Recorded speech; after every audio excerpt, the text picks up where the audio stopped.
So, what happens when one single, overlooked moment in a courtroom just blows up into a massive fight for constitutional rights? Well, today, we're diving deep into the incredible story of one man with zero legal training who decided to take on a corporate giant and, in the process, challenge the very foundation of our justice system.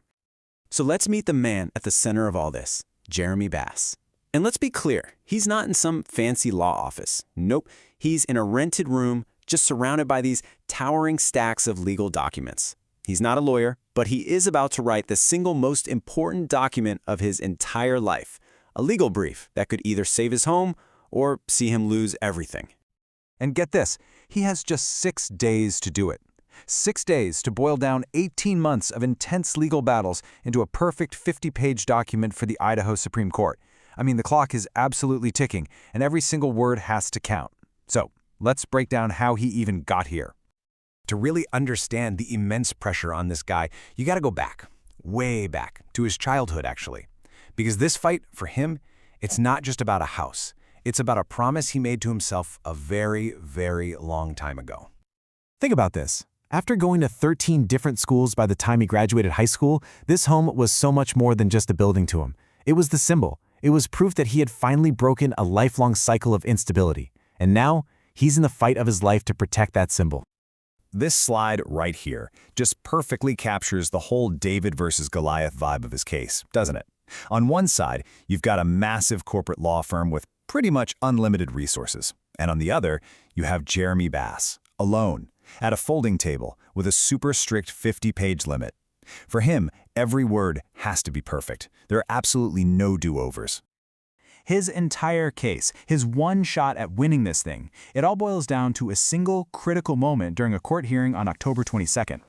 So, during this hearing, the opposing lawyer makes a statement that Bass knows is just completely false. He says Bass had simply stopped making his mortgage payments for no good reason. But the truth, it was way more complicated than that. And that crucial nuance was about to be erased from the official record. And Bass, he immediately tries to object.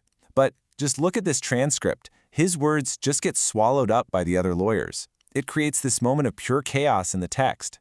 And in a legal case, what isn't clearly in that official record, well, it might as well have never happened at all. So how does the judge respond to this? This is a critical moment. A man's home is on the line. He's trying to correct what he sees as a false statement on the record. What does the court do? Nothing. The court says nothing, does nothing, and just moves on. It leaves that false statement just hanging in the air, completely unchallenged. And this moment, this silence, becomes the absolute cornerstone of Bass's entire appeal, the denial of his fundamental right to be heard. This single moment of silence from the court just throws Bass into a complete strategic tailspin. I mean, with only 50 pages to make his case, he's now facing this critical, agonizing decision. How do you frame your argument for the best possible chance of winning? He's really at a crossroads with two totally different paths he can take. One is this clean, really straightforward constitutional argument about his right to be heard. The other path, it's riskier, way more complex. It's this explosive evidence of auction fraud that could be a smoking gun, but it could also totally backfire and make him look like a crank. He knows this is it. This is his one and only shot.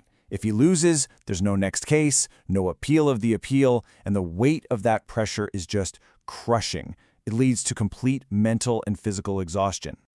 So to escape this legal maze, Bass does something completely different. He starts filling potholes near his old home.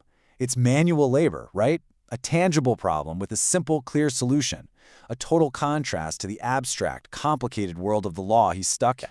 And it's in this moment of clarity, away from all the legal chaos, that he has a massive breakthrough. Suddenly, all these scattered pieces of his case just click into place, and they form a single, powerful, unified theory. He realizes that the court's silence during his objection could be seen as an abuse of discretion under Idaho law. He finds this thing called the Lunenburg test. Think of it as a 4-part checklist, and he argues that the court's inaction violates every single part of it. It failed to see it had a choice, it acted outside the law, it ignored legal standards, and it gave no reason for its silence. And this is the light bulb moment. The procedural error wasn't just a simple mistake. It is the constitutional violation. Suddenly, The two arguments aren't competing for space in his 50-page brief anymore, they are one and the same. Then, he uncovers a U.S. Supreme Court test that fits his new theory perfectly. It's basically a simple cost-benefit analysis. On one side of the scale, you have his life's work, his home, and on the other side, the tiny, minimal burden on the court to just ask, hey, what's your objection? I mean, the math is pretty clear. So now, armed with this powerful unified theory, Bass rewrites his entire brief. This is no longer just his personal fight. It has become a fight for the rights of countless other people who have to try and navigate the legal system all on their own. He uses this legal idea called the cumulative error doctrine, basically arguing that the ignored objection wasn't just some isolated incident. No, it was the final straw in a whole series of procedural missteps that, when you add them all up, amounted to a total denial of a fair trial. His argument now becomes elegantly simple, but also just profoundly powerful. It's not about whether he, as a non-lawyer, followed every single intricate rule of court procedure perfectly to the letter. Instead, it's about the court's fundamental constitutional obligation to make a minimal effort to listen when a citizen is trying to correct a false statement on the record, especially when they're home, their entire life is on the line. And so he boils down 18 months of legal warfare into one single piercing question for the Supreme Court, a question of basic fairness and constitutional law. And the answer, he argues, has to be a resounding no. And really, that's the heart of this entire story. Jeremy Bass's fight is about so much more than just his house. It's a real-world test of whether due process is a living, breathing right for all Americans, or if it's just a luxury reserved for those who can afford it.